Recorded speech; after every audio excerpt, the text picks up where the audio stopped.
Good morning from the snow-packed offices of the Prince Engineering Center. It is approximately 8 o'clock this morning. I arrived here at 7:15, only to learn that classes would be canceled around 7:45. So I'm going to go ahead and record this for you tomorrow. Yesterday, we'll record it today. How about that? And I'll send out a note and ask you to watch this. Don't know yet what we're going to do about labs. We'll figure something out on that, and I'll send out a note about that a little bit later, as well as the program 2. I know a number of you checked it out this weekend and started working on it. Some of you very late last night on a Sunday night. So this is obviously going to give you a hair more time on that. Anyway, I'm going to record this lecture for you today, and so that we can get through it. One thing to note: if you download the slides, we're going to skip some of those. Some of the slides are holdovers from the previous lecture. I had them in here in case we didn't get to them, which we did last week. So when I jump now, I'm going to jump to, I think, slide 7. So if you're following along at home, you may want to jump forward 2 or 3 or 4, 5, maybe 6 slides to get in there. Here we go. And we are looking at the slide titled Access Specifiers, Public and Private.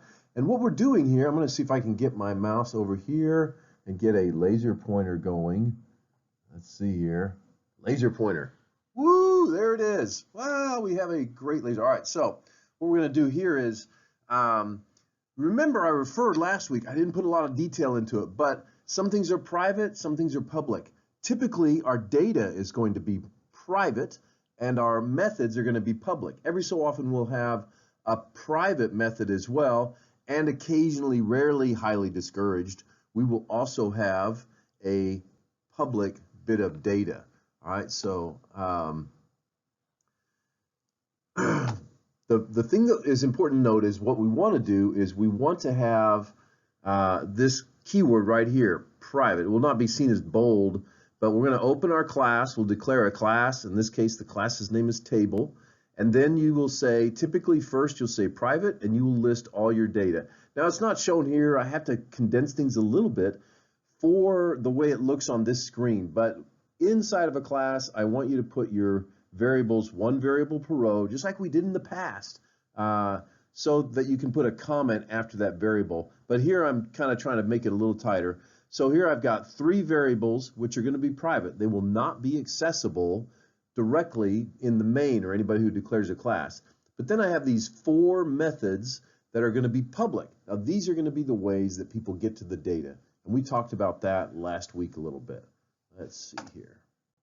And what we're seeing on this slide is a declaration of a class called rectangle. Here's the generic form right here. We have a class name, followed by declarations. But over on the right, we see the class rectangle, and I've got private, followed by a colon, and everything until I see a new keyword will be private. So width is private, and this double length is private. And then I've got public, and these are my methods, and you can see that I have some setters and getters here. I have a set width, and so this will be passed a double. Of course, that method will be used to set the value for width, and the same thing for set length. And the reason we do this again is because this gives us a chance to guard that data. If we have ranges that are valid on the rectangle, we can make sure that we don't have, for instance, a negative length. Now, it's, in math, you could do a lot of different things, but let's say we just wanted positive lengths. This set length would only accept and set positive values. And then we have getters, get width, get length, and there's a get area here. I don't know if, as this records, if you're seeing my fantastic face or not, but there's a get area thing behind here. And we're going to talk about this const on the next slide. But this is the format that you want to use when you're declaring a class. Now note, this is in the .h file. So this will be what we see this format where we declare the names of the methods and the names of the variables. These are going to be in the .h file. So in this case, this would be rectangle.h. Notice also the name of the class, the tag for the class is capitalized, just as we did with structs, right? Now, if you don't have something more interesting going on in another window while I'm yammering at you, yammer, yammer, yammer, yammer, then you will have noticed on the previous slide I had this keyword const, and it was added to the function, double get width const. Now, if you think about it, getWith is a method that is there to get data, to retrieve data from inside the class. This is some external user of the class who wants to get the width or the length or the area. But we can put a keyword on the function itself and say the function is a constant function. And what that's saying is this function will not be allowed to change the data inside. It will only be allowed to basically fetch and return data. And the reason we would do this is because you're writing a class and your goal in using object-oriented programming is to make sure that the data is safe and that it's encapsulated. We don't want a later programmer to come along and modify this getWith method and then add some statements inside the getWith method that would allow the method to change the data. This is a getter. It's only supposed to retrieve data. And so we put a const on here, and that tells the compiler, hey, this function will not be allowed to change the data. We'll not be able to make any statements that change the data. And so by doing that, we make ourselves a safe environment. So if you make getters or other functions that are not going to be actually changing or storing data inside the object, then declare them as a const function. Later on, the compiler will then not allow other programmers to change the data. And so that's how we use the const keyword on a class function. And now we see both files that are going to be used in the creation of a class. I know I mentioned this on Friday, whatever Friday was, the 26th, something like that. And we're going to have a .h file and a .cpp file. The .h file is the header file, and it's simply going to declare what variables are inside the class and the names and forms of the functions. Remember, these are going to be our function prototypes for the class. And this looks exactly like what we just saw on the previous slide. I have a class, its name is rectangle. I'm going to have some private data.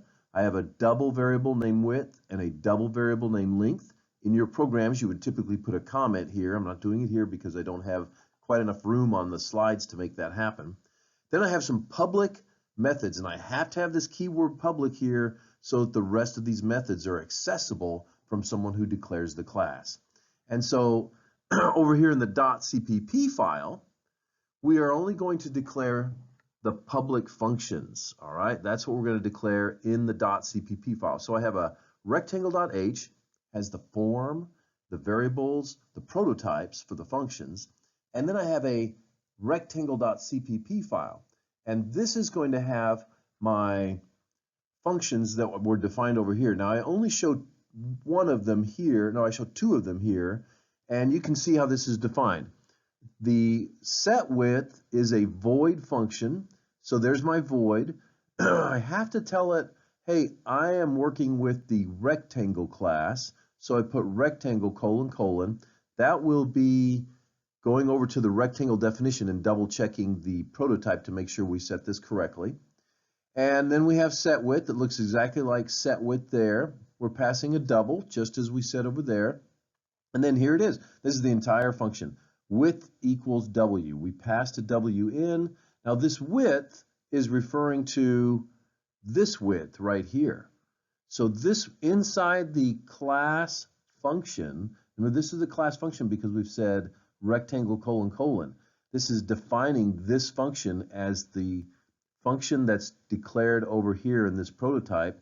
And because this is a rectangle function, it automatically has access to all these variables here. You do not have to redeclare width here.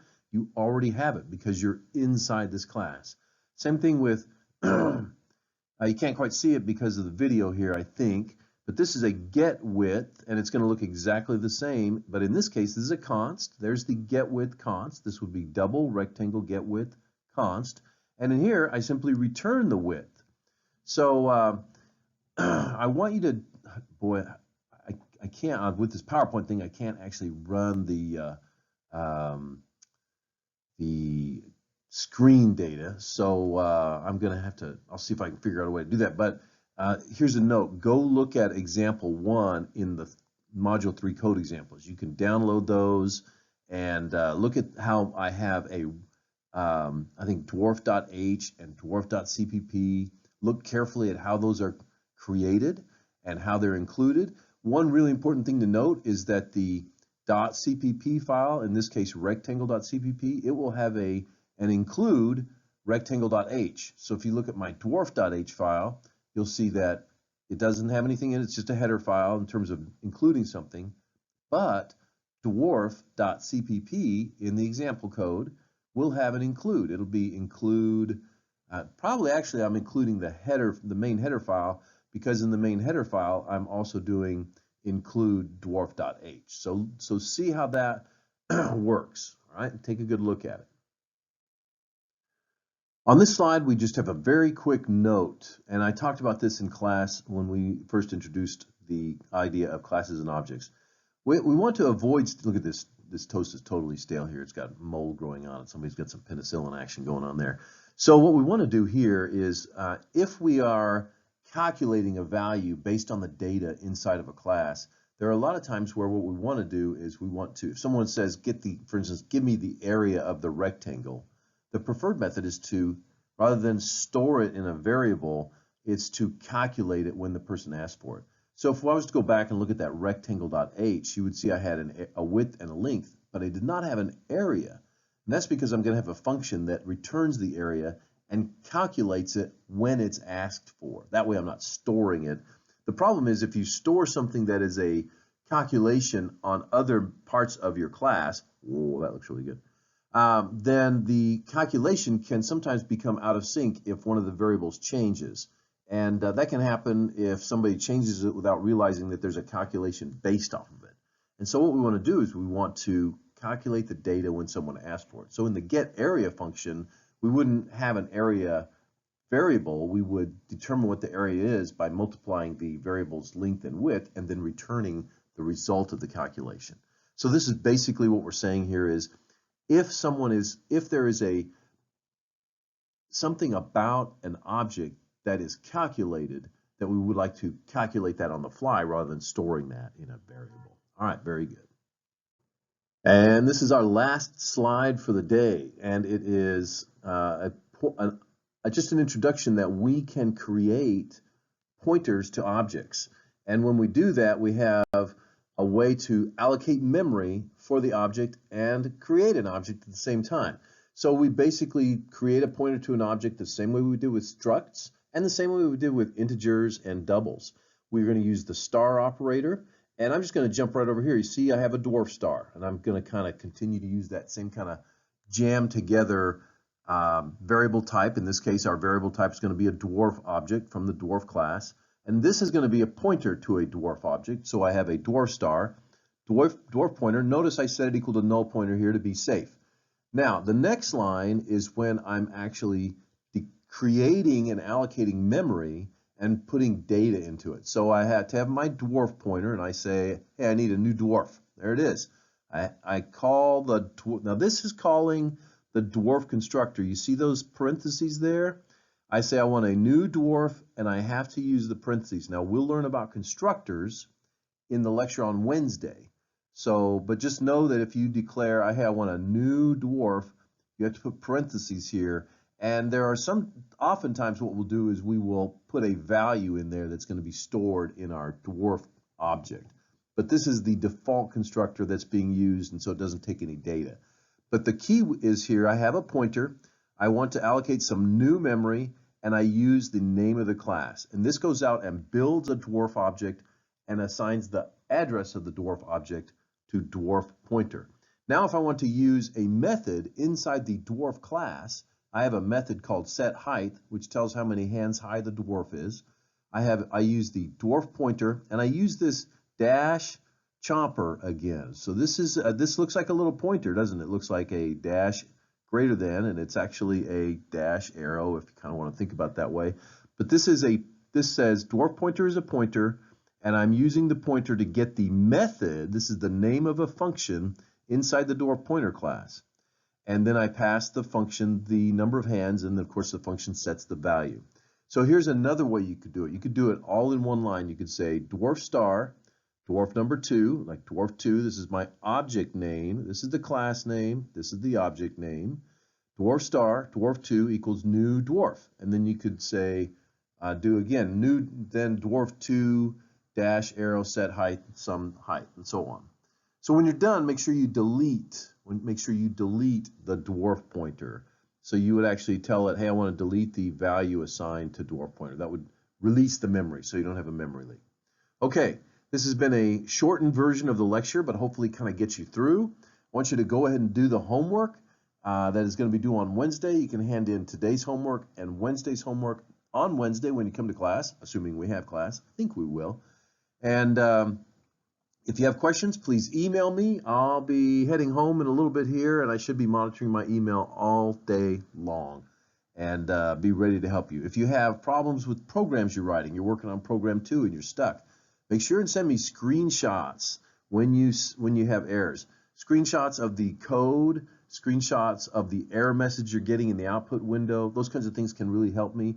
I know yesterday I helped a number of people. They had problems that they were stuck on. I was very grateful that they went ahead and emailed me right away, because in most cases I could look at it in just a couple minutes and say, I see the problem. Now that's not always going to be the case, but sometimes, in fact, most times I can see something and get you back on track so you can get back to programming again. So have a great, safe day, and we'll see you in class on Wednesday. Don't know about lab yet on Tuesday, but definitely we're not going to have lab today on Monday. So have a great day, stay warm, get some soup and some hot chocolate.